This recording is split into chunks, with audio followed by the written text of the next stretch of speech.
Yeah. Live Oak Entertainment. G. Matt B. Ruby Lynn. Tip. They sleeping on us. We in the house. Live Oak, but I don't take naps, nigga. That's facts, nigga. They sleeping on us. Catch us at the next show. The richest nigga in the city, next to Zach. What up, Zach? Had over 10 lakhs, that's facts. Sold over 10 Vicks. Yo, man, it's the first episode of Live Oak Sports. I'm Wally. I don't have a guest with me today. But, man, we're going to just get into a couple little things, and then I'm going to give you my picks for the weekend. First of all, man, what about them Cowboys, man? 6-5-1. Made a huge comeback, won 3 games in a row. And I was mad at them that they lost to the Panthers and the Bears because I thought the Panthers and the Bears are sorry, but Panthers and the Bears are actually good, so those losses don't seem so heavy on my mind anymore. I mean, if we beat Detroit this weekend, that'll probably give us like the 6th spot in the playoffs. So we're looking good. We're moving good. The defense, man, Jerry made some good transactions. So we have a really great defense, probably a better defense than Michael Parsons and them in Green Bay. So now we see the vision, and we got 2 first-round picks coming. Man, you know what I'm saying? The future's bright even if we don't make the playoffs this year, man. But Dak's playing good. We got 2 good wide receivers, man. Happy about the state of the Cowboys.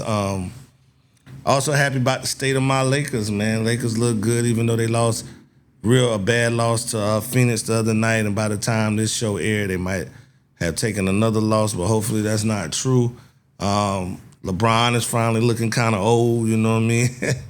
Finally looking like he's slowing down a little bit, so we got to monitor that. But, man, I think we can win. Having him is a plus, but we can also win without him and everything like that if Luka stays healthy and Reed stay healthy. Which sometimes for Luka, that's been a problem. So, state of the NBA, man, it's early. About a quarter of the season is in. Impressed with the Lakers. Impressed with Detroit Pistons. Impressed with the Toronto Raptors sticking in there, second in the East at this time that this airs. Miami Heat, you know what I mean? They sticking in there even though I think they will digress. Over there in the West, you know what I'm saying? Everybody, OKC, who's going to beat them? I just don't see nobody beating them. They look like, you know what I mean, even with an injury or here or two, they still should run through the NBA this year. So that's at a quarter of the year. That's what it looks like to me. College football, man, Lane Kiffin on the way to LSU. I think that's, a lot of people have mixed feelings about that. You would like for him to wait till the end of the year because his team is going to be in the playoffs with a legitimate chance to win the national championship. You would think, you know what I'm saying, that he would have stayed to the end of that he believed in that process. But I'm pretty sure at LSU, because this was, a signing day, that they wanted to have a coach in place, so that wasn't going to be possible for him not to go ahead and take the job without everybody knowing that he was going to take that job, and him kind of waiting to after the playoffs to take that job.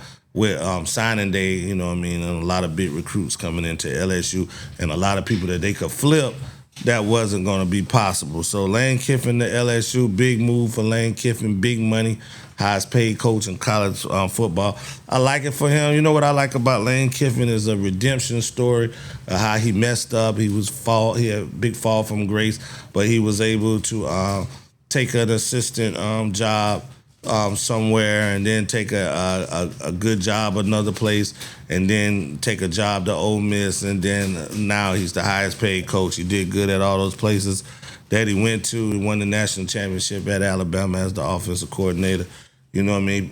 Did turn Florida Atlantic around from 1-11 seasons to being, a 2-time conference USA champions. And then he went to Ole Miss and just turned that program completely around, where the biggest school in Mississippi was Mississippi State. He made them bigger school, And I don't give a shit about Ole Miss, you know what I'm saying, all that damn Confederate shit. I don't even know why black people go to school there. So I'm glad he went to LSU, you know what I'm saying. I like Lane Kiffin, man. He's just gonna do his best for his family and shit. And he's coaching in a system with the NIL that the players aren't going to be loyal to him, so there's no need for him to be loyal to the players. So any of these players that feel soft about that, then they need to grow up, because if things wasn't going their way, they would leave too. So, hey, plus Ole Miss got money and they could have matched the contract, so that's on them. My pick so far, I mean, I'm not gonna make my picks this week for the playoffs, but you know what I'm saying. I think out for the teams that's on the bubble, like Miami, Notre Dame, who not playing in their conference championships. You know, should they be in the playoffs? Vanderbilt. You know, I like that Vanderbilt team. You know, I would like to see them in the playoffs. I don't want to see Miami in with that loss to Louisville and that loss to Georgia Tech. I think whoever they play in the playoffs, that the other team will blow them out.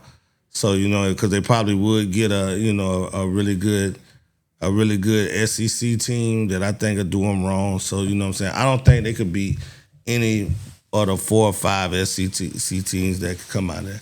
I do think conference championship week, I do think Alabama has to win the SEC championship to get in. And I think if Alabama loses that game, that's also going to hurt Texas, because I think Texas is a 3-loss team and Alabama be 3-loss team. I don't know, you know, which one of those would jump each other into the playoffs. Not quite sure about that, or if both of them wouldn't make the playoffs. Looking for Virginia to win the ACC championship over Duke in big fashion. Shout out to Tony, coach. I can't remember what his last name is. Tony Scott, who used to coach the offense at Clemson. So it's good to see that after 3 years they stuck with him, and he's been going to the ACC championship game, probably going to win.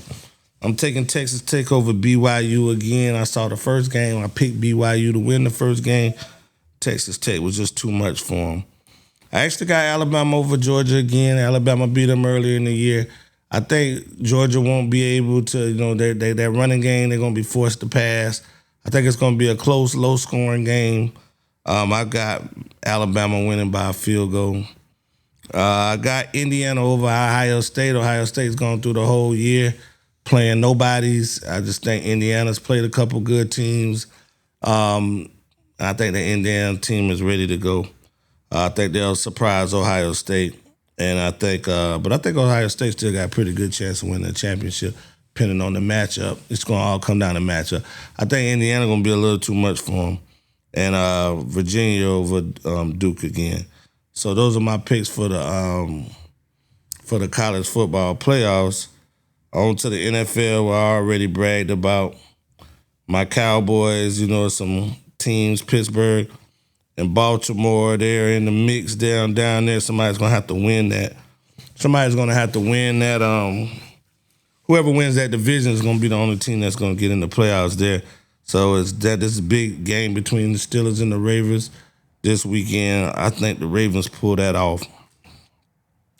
Big game between the Packers and the Bears.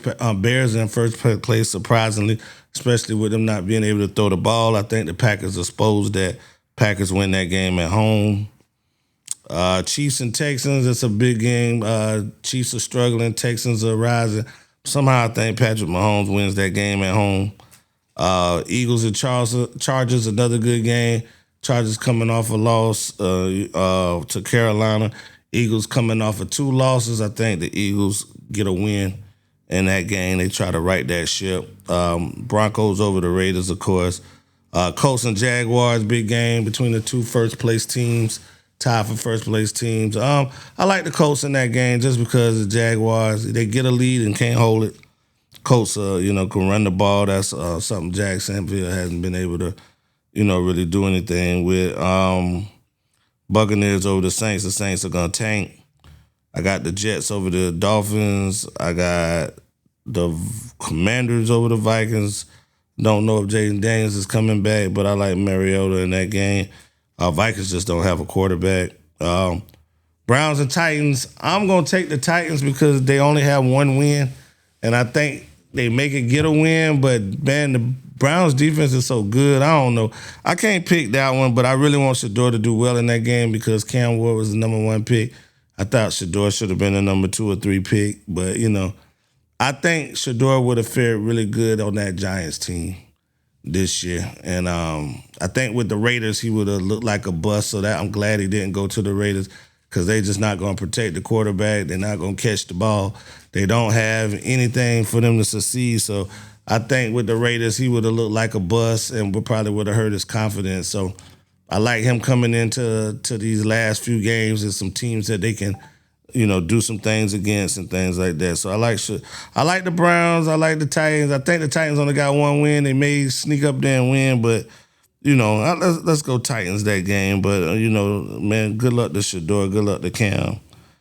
Bills, Bengals. I think this is the week that the Bengals quarterback comes back. I'm not sure. I mean, they got no way of making the playoffs. I probably wouldn't play them no more. But hey, Bills gonna win that game. And Seahawks and Falcons. Well, the Seahawks are gonna blow the Falcons out. The Falcons are getting ready to be in tank mode. So that's my NFL slate, and you know what I'm saying. And hey, man, that's some big games going on. I watched college basketball, man. Good game between Carolina Gamecocks and Texas the other night. Some good teams in that tournament, and the winner of that tournament got $1 million in NIL money. The Gamecocks got $500,000 in NIL money. That was a nice check. It was split up between everybody that's on the team, including the coaches. So that was a nice check for them. You know what I mean? So hey, big things going on right now. I like the landscape of college women's basketball right now. I like to see LSU play somebody before I say they probably got the best team. It looks like, UConn still got the best team right now. But them Carolina Gamecocks are loaded. They still look a little barbecue chicken down low when they played Texas. So I am concerned about the down low game when they play teams like Texas, UConn, and UCLA. But other than that, man, I miss Juju. And, man, that's Live O Sports for the night, man. Go Cowboys, go Lakers.